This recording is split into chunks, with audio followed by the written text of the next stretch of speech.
Alright, we continue with the navigation section of Photoshop of our training. Again, for those who did not watch the previous lessons, the link are always on the description. If you did not watch lesson 5 of this training, lesson 5, lesson 4, the link of the videos are always on my description. And also don't forget to like, comment, ask questions, interact. I always put the information of my class in all my description below, so there is every way you can reach me, either through email, Telegram or WhatsApp, but only for educational purpose, please. Alright, let me proceed. So while in navigation we were talking about the zoom tool earlier, and now we'll be proceeding with another tool. So I would like to open another image on my exercise file. Again, for those who don't have the exercise file, the link to download this exercise file is on lesson 5 and even on the first lesson of my master class. So I'll just open the image, the second image on Photoshop.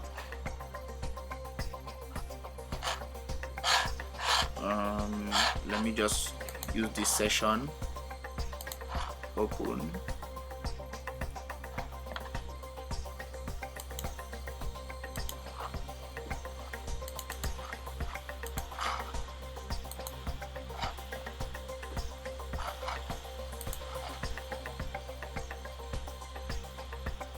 And here we have the second image. Now before I talk about the next tool, I just want to educate you a bit on this top section of our Photoshop or our workspace, which I left out in the customization section.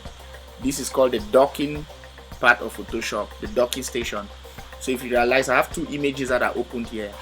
The one that is active is the one showing strong white, and the one that is not active is the one that is showing dark gray. So if I click on this one, you realize it becomes strong white and the other one becomes dark gray, telling you this one now is active. So there is also a possibility for those who have wider screens. If you want to see the two images side by side, it is possible. All you just have to do is to go to view, then you go down to not view, you go to Windows, you go down to arrange, and you go to 2 up vertical or 2 up horizontal. If I click on 2 up vertical, you realize that it opens the image side by side, right? If I go to Windows again, arrange, and I go to 2 up horizontal, it opens one at the bottom, one and above. Again, this setting is only for those who have wide screens and they want to see their images side by side. For me, I'm using MacBook Pro, the smaller one, so I cannot really open my images side by side. Alright, to consolidate all or to bring back all the images as they were, I'll just go back to Windows, arrange, and I go to consolidate all to tab, and they all come back as they were, back to what we were doing. So we ended with the zoom tool. The next tool I want to talk about now, it is the hand tool, and this hand tool has a connection with the zoom tool. For you to be able to work with the hand tool, you need to know how to use the zoom tool. So each tool here has its shortcut key. So if I just press and hold, you will see on the hand tool just at the side, you will see shortcut a letter there, that is it, H. So if you press H, you will pick the hand tool. Now you also realize that the hand tool has another sub tool called the rotate view tool. Again, if you are not using a genuine version of Photoshop, you will not be able to have access of this second tool. You will be limited just with the first tool. That is why I precised in the second video of this training that you really needed to get Photoshop CS6, the genuine version, the original one.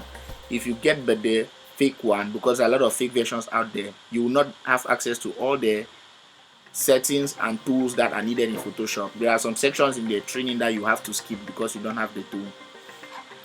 So with the hand tool active, you realize I cannot do anything with the hand tool in my image because every section of it is already showing. But if I want to use this hand tool well, I will just go, rather than going to my zoom tool, I use my shortcut key. Rather than going to activate my zoom tool, I just hold Ctrl and I press plus to zoom the image in. So you see that zoom is still working even if I'm not with the zoom tool. It functions well. The shortcut key functions. I zoom in. Now with me zoomed in like this, I've walked here and I want to go to a particular portion. Let's say I'm done editing this section and I want to go into another portion of the image without zooming out. That is where the function of the hand tool comes in. I can just click on the image and drag with my hand tool active. You see, it takes me to the next portion of my image, which is the eye. If I'm done working here, I can still click and drag to another section. So that is just a simple function of the hand tool to help you navigate through or around a zoomed image. But if your image is not zoomed in, the hand tool cannot function. It functions only when your image is zoomed in, that you can click, hold and drag. Again, let's say I go back to my zoom tool now. I press Z to go back to my zoom tool and I'm zoomed in. I'm done editing and I don't want to leave this zoom tool, but I also want to use my hand tool. It is very simple. You just press the spacebar key to temporarily call the hand tool.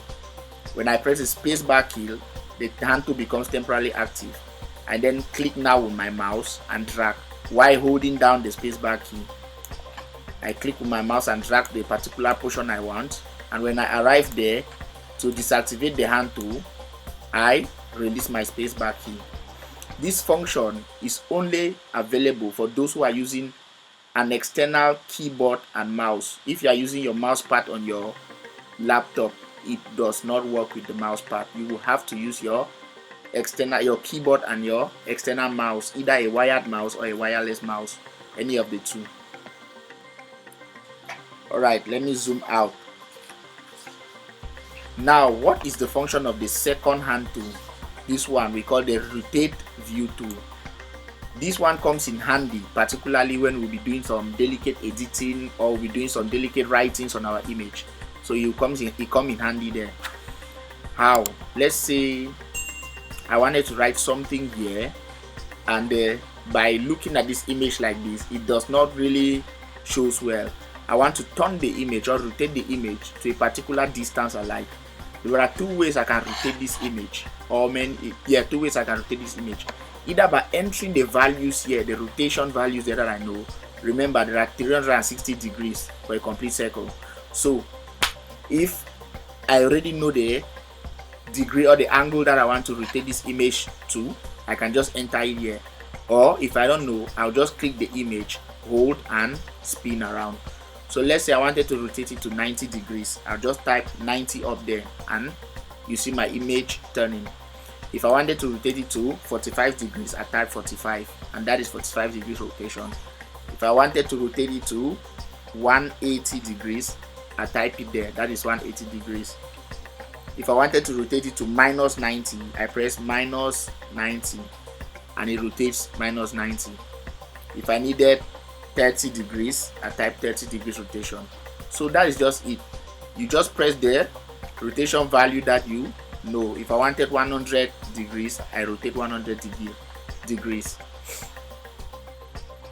Now, if let's say you have done everything like this and you want it to come back to the way it was, because take note of something now. If I wipe out all the values here and I press enter, my image does not come back the way it used to be.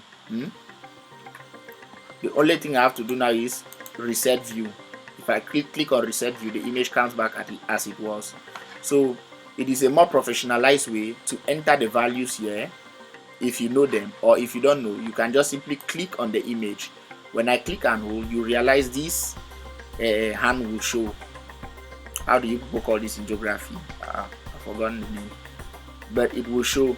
So you just click and drag around and rotate. So you see I'm spinning the image to the direction I want, and when I release, it stops there. And when it stops where I want, take note up here, it automatically enters the value of the rotation, telling you I'm on minus 80 degrees.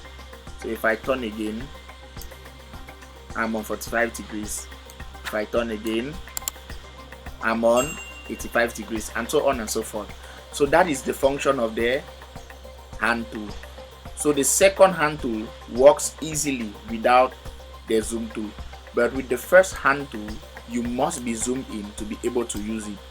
You must be zoomed in to be able to use it. Alright, that's the end of this lesson. See you in the next lesson.